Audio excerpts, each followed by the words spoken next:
आप लोग धरने पर बैठे हैं, कारण क्या है? कारण ये है कि यहाँ जो आज शिव परिवार बैठा हुआ है, इसमें सारे लोग मतलब एक तरह से भक्ति भावना से समावेशित लोग हैं।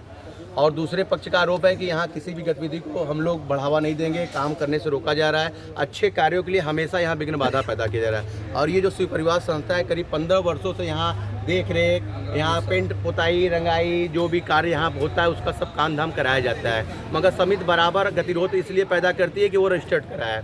और ये जो शिव परिवार संगठन है, ये गैर रजिस्टर्ड संगठन है, मगर बाजार के जो प्रबुद्धजन है, व्यापारी वर्ग है, जो भक्ति भाव से परिपूर्ण है, उनको समावेशित कर यहाँ के विकास के लिए, प्रगति के लिए अनवरत 15 वर्षों से कार्य करता चला आ रहा है। आज भी इन लोग की मंशा ये है कि यहाँ अच्छे तरीके से देव दीपावली पर्व मनाया जाए, जो जनपद के लिए एक उदाहरण पेश किया जाए। मगर ये समिति सेवा के नाम पे बनी ये जो समिति संस्था है, ये गतिरोध पैदा कर रही, नहीं कि हमारे बैनर के तले कार्य कराया जाएगा। शिव परिवार के लोगों का कहना है कि नहीं भाई, बैनर के तले आपके क्यों कार्य कराया जाए? जब आपके अंदर पारदर्शिता नहीं है तो हम लोग आपके बैनर तले काम नहीं कराएंगे। जिस दिन आप पारदर्शिता रखेंगे, हम लोग समावेशित रूप से आपके साथ काम करेंगे। पारदर्शिता का मतलब क्या है? पारदर्शिता का मतलब ये है कि सर, ये जैसे यहाँ एक समिति जो बनाए हैं, करीब 10 वर्षों से पहले ये समिति बनी है, संस्था बनी है।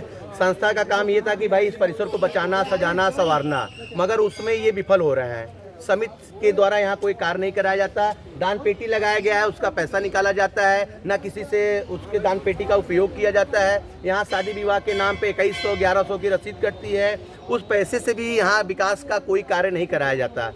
यहाँ तमाम प्रकार के आय के स्रोत को तो बढ़ाया जा रहा है, मगर विकास के नाम पे 1 रुपया नहीं खर्चा किया जा रहा है। और यही शिव भक्तों को तकलीफ है, शिव परिवार के लोगों को यही तकलीफ है कि अगर आप पैसे ले रहे हैं तो यहाँ विकास कार्यों में लगना चाहिए। जिस दिन विकास कार्यों में पैसा लगेगा, हम लोग भी यहाँ की प्रगति के लिए, यहाँ की सेवा भाव के लिए जुड़े हैं। माली की तरह सेवा करने के लिए, इस परिसर को सजाने के लिए हम लोग यहाँ एकजुट रहते हैं। हम उनके साथ भी काम करने के लिए तैयार है, मगर पारदर्शी रूप से काम करेंगे तभी। अपना विकास कर रहे हैं, स्वयं के विकास के लिए हम लोग तैयार नहीं है।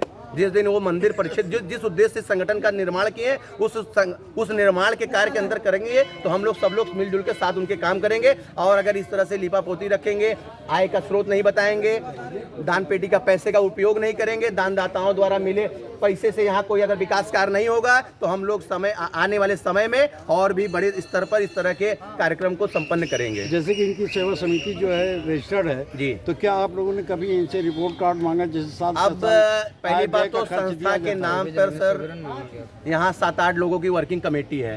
कोई वर्किंग कमेटी में कोई यहाँ होता नहीं है, जबकि संस्था का नियम ये होना चाहिए कि यहाँ एक त्रिमासी या मासी या सालाना बैठक होनी चाहिए। उसमें यहाँ के श्रद्धालु भी बैठे, संस्था के लोग भी बैठे, लोगों से राय लिया जाए कि यहाँ क्या कराना चाहिए, क्या नहीं कराना चाहिए। इस साल इतना आमदनी हुआ है, इतना आय का स्रोत आया हुआ है, इस फंड को कहाँ लगाया जाए, मगर ऐसा कुछ भी नहीं किया जाता यहाँ। तो यहाँ सारा चीज ये है जी कि आय व्यय का ब्यौरा ये नहीं देते। अब आय व्यय का ब्यौरा वो अपने ऑफिस में अपने कागजों पे लिख के रखते हैं, ना किसी शिव भक्तों को देना चाहते हैं। कोई मांगता है तो बोलते हैं आप हैं कौन? हमारा जो कानूनी कार्रवाई होगा हम उसको बताएंगे, आप होते हैं कौन लेने वाले? हमारा भी अधिकार है, हमारे नगर की धरोहर है, हमारे नगर की संपत्ति है। नहीं, जैसा कानून आपके पास है आरटीआई का, तो आप जब रजिस्टर्ड संस्था है तो आरटीआई के तहत क्यों मांग सकते रहे? जी बिल्कुल। अब अगर ये इस तरह का जिस तरह का व्यवहार इनका है, अगर संतोषजनक व्यवहार नहीं रहेगा तो हम लोग आगे कानूनी कार्रवाई करने के लिए बाध्य रहेंगे। चलिए ठीक।